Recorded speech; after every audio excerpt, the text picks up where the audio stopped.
मुख्यमंत्री जी चुनाव प्रचार जब कर रहे हैं तो उनके हाथ कांप रहे हैं, ठीक से बोल भी नहीं पा रहे हैं, उनकी आवाज में लड़खड़ापन है। ऐसे में मुख्यमंत्री जब चुनाव प्रचार करेंगे तो कैसे ये भरोसा किया जा सकता है कि मुख्यमंत्री अब सत्ता में रहेंगे तो वो लोगों के हित के लिए काम करेंगे। मुख्यमंत्री की जो तस्वीरें निकलकर सामने आ रही है उसमें दिख रहा है कि किस तरीके से उन्हें संभालने की कोशिश की जा रही है, कहीं कोई गलती सीएम साहब नहीं कर दे। सीएम साहब के साथ साए की तरह साथ रहने वाले लोगों की ये कोशिश है कि मुख्यमंत्री जी की कोई भी शिकायतें बाहर नहीं निकले, जब वो मंच पर हो तो कुछ ऐसी चूक ना हो जाए जो वायरल हो जाए, जिस पर सवाल उठने लगे और राजनीति में उन्हें इसका नुकसान भी भुगतना पड़े। लेकिन इन सब के बाद जो तस्वीरें निकल कर आई और जो तस्वीरें सोशल मीडिया पर सुर्खियों में है वो यह है कि मुख्यमंत्री जब चुनावी भाषणों को संबोधित करते हैं तो वो ठीक से खड़े भी नहीं रह पाते हैं, अपना संतुलन नहीं बना पा रहे हैं, उनके शरीर के ऊपर से उनका कंट्रोल कम होते जा रहा है। तभी तो सीएम के साथ रहने वाला व्यक्ति उन्हें संभालने की कोशिश कर रहा है, कभी उनके कांपते हुए हाथों को पोडियम में छुपाने की कोशिश है, कभी उनके माइक को ठीक करके उनकी लड़खड़ाती हुई जुबान को, उनके शब्दों को दुरुस्त करने की कोशिश में जुटा हुआ है। ये सीएम साहब की तस्वीर है और ये तस्वीर तब निकलकर सामने आई जब चुनाव प्रचार चल रहा है और नतीजे आने में महज कुछ दिन शेष बचे हुए हैं।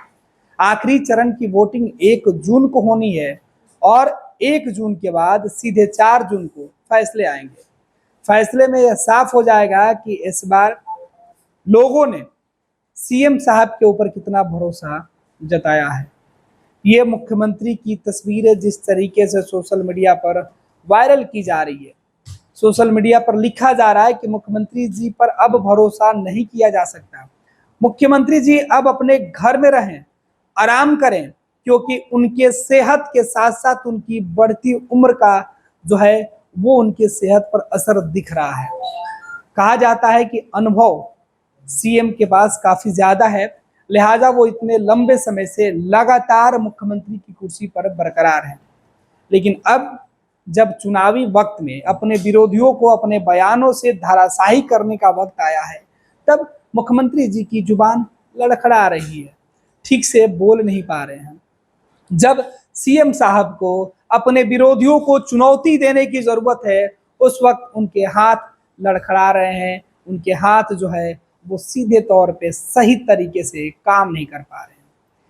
मुख्यमंत्री जी को लेकर जो बातें सोशल मीडिया पर कही जा रही है उनमें यह भी बताया जा रहा है कि अब सीएम साहब के लिए चिंता हो रही है कि आप आराम करिए, अब आपके हालात उतनी बेहतर नहीं है कि आप खुद लोगों के हित में आप काम कर पाए। कई जो आलोचक हैं वो लिख रहे हैं कि क्या ऐसे व्यक्ति के ऊपर दोबारा भरोसा किया जा सकता है। जो समर्थक हैं, जो प्रशंसक हैं, वो कह रहे हैं कि मुख्यमंत्री जी पर पहले से ज्यादा भरोसा है, लेकिन सेहत का क्या करें, बढ़ती हुई उम्र का असर साथ जो दिख रहा है। बात कर रहे हैं देश के उस राज्य के मुख्यमंत्री की जिसकी चर्चा पड़ोसी राज्य के तो सीएम अमूमन करते रहे हैं। एक वक्त था कि आज जो उनके विरोधी हैं वो भी तारीफ करते थे। बात उड़ीसा के उस सीएम की जिसकी ईमानदारी की चर्चा देश भर में की जाती है।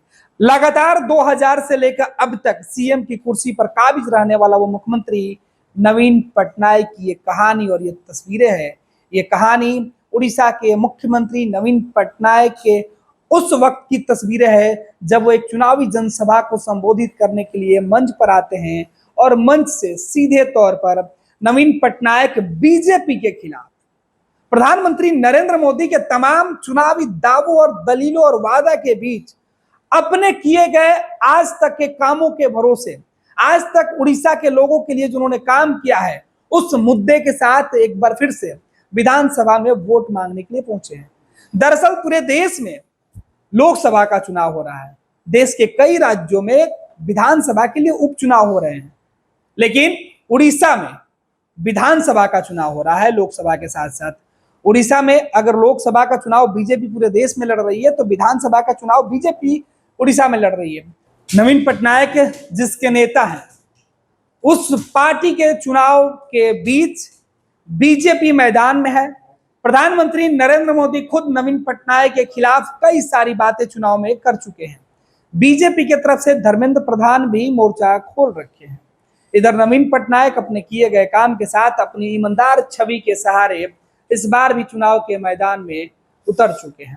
हालांकि अब नवीन पटनायक के साथ जो व्यक्ति साए की तरह उनके साथ रह रहा है, उसे लेकर यह भी चर्चा है कि नवीन पटनायक के उत्तराधिकारी के तौर पर पूर्व अधिकारी जो नौकरशाह रहे हैं वीके पांडियन, उन्हें नवीन पटनायक जिम्मेवारी सौंप देंगे। ये बात उड़ीसा के सियासत में बड़े ही चर्चा में है। लेकिन हम चर्चा कर रहे हैं उस वीडियो की, जिसकी हम चर्चा कर रहे हैं, जो वीडियो आपको दिखा रहे हैं, वो वीडियो है जब नवीन पटनायक मंच से संबोधन कर रहे हैं, भाषण दे रहे हैं, और इसी बीच उनके हाथ कांप रहे हैं, उनकी जुबान लड़खड़ा रही है, और तब उनके सहयोगी जो अधिकारी हैं वो किस तरीके से, पहले वो नौकरशाह रहते हैं, बाद में वो राजनीतिक दल यानी नवीन पटनायक की जो पार्टी है उस पार्टी में वो शामिल हो जाते हैं, और इस वक्त वो नवीन पटनायक के सबसे भरोसेमंद करीबी के तौर पर साथ खड़े हैं। पांडियन नवीन पटनायक के साथ मंच पर हैं। पांडियन एक हाथ में माइक पकड़े हुए हैं और दूसरे हाथ से नवीन पटनायक के थरथराते हुए हाथों को संभालने की कोशिश कर रहे हैं। और उसके बाद सोशल मीडिया पर यह वीडियो 25 सेकंड का जो वीडियो है वो तेजी से वायरल किया जा रहा है, और 25 सेकंड के इस वीडियो में यह बताया जा रहा है कि ये नवीन पटनायक की वस्तु जो है वो दिख रही है, वास्तविक जो तस्वीर है वो दिख रही है। और वस्तु स्थिति ये है कि नवीन पटनायक अब पहले की तरह सक्षम नहीं है। वो अगर वापस मुख्यमंत्री बनते हैं तो बस वो रबर स्टाम्प बन के रह जाएंगे। उनके जगह पर जो लोग होंगे, पांडियन जैसे लोग होंगे, वो सरकार चलाएंगे, उनको सिस्टम की जानकारी होगी। तो ऐसे में उड़ीसा के अंदर क्या कोई व्यक्ति इस प्रकार से अस्वस्थ सीएम को चुनेगा, वोट करेगा? बदलाव की जरूरत है, ये नवीन पटनायक के विरोधी कह रहे हैं। दूसरी तरफ नवीन पटनायक के जो सहयोगी हैं, जो समर्थक है, वो कह रहे हैं कि मुख्यमंत्री जी के सेहत पर अब बीमारी का असर, बढ़ती उम्र का जो असर है वो दिख रहा है। अब ऐसे में उन्हें आराम करने की सलाह है, और चिंता हो रही है कि इस चिलचिलाती धूप में जहां नवीन पटनायक पसीना बहा रहे हैं, जबकि उन्हें आराम करने की सख्त जरूरत है। अब उड़ीसा में, देश भर में बीजेपी चाहती है कि लोकसभा का चुनाव जीते। उड़ीसा में बीजेपी की कोशिश है कि विधानसभा के चुनाव लड़े, जिस मजबूती के साथ है उसे जीते। उड़ीसा में 2000 से लेके लगातार अब तक नवीन पटनायक मुख्यमंत्री हैं। छठी बार भी दावे ये किए जा रहे हैं नवीन पटनायक और उनके समर्थकों के द्वारा कि नवीन पटनायक ही यहाँ पर मुख्यमंत्री पद की शपथ लेंगे। नतीजे 4 जून को सामने आएंगे, लेकिन नतीजों से पहले जो तस्वीरें सामने आई है उस पर सवाल उठ रहा है कि क्या सच में मुख्यमंत्री अब कंट्रोल में किसी और के हैं, या अब मुख्यमंत्री नवीन पटनायक का वो जोर नहीं दिखेगा जो इसके पहले दिखता था। अब देखना है कि नवीन पटनायक की उम्र, उनके ईमानदारी, उनके जो साथ काम करने वाले लोग हैं, उन पर जनता के लोग, जो उड़ीसा के जो लोग हैं, वोटर हैं, जो जनता है, वो कितने भरोसा जता पाती है। और दूसरी तरफ प्रधानमंत्री नरेंद्र मोदी और बीजेपी के जो नेता हैं, जो आरोप लगा रहे हैं, जो दलीलें दे रहे हैं, उनके दावे और दलीलों में किस तरीके से उड़ीसा के जो वोटर हैं वो फैसला लेते हैं।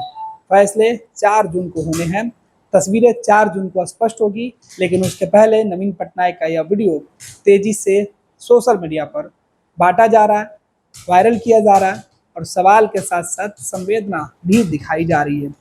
कहा जा रहा है कि हम साथ में खड़े हैं, कभी कहा जा रहा है कि अब आप रबर स्टाम्प है इसलिए आपको भरोसा नहीं किया जाएगा। पनोरमा ग्रुप, जो सोचता है वो करता है।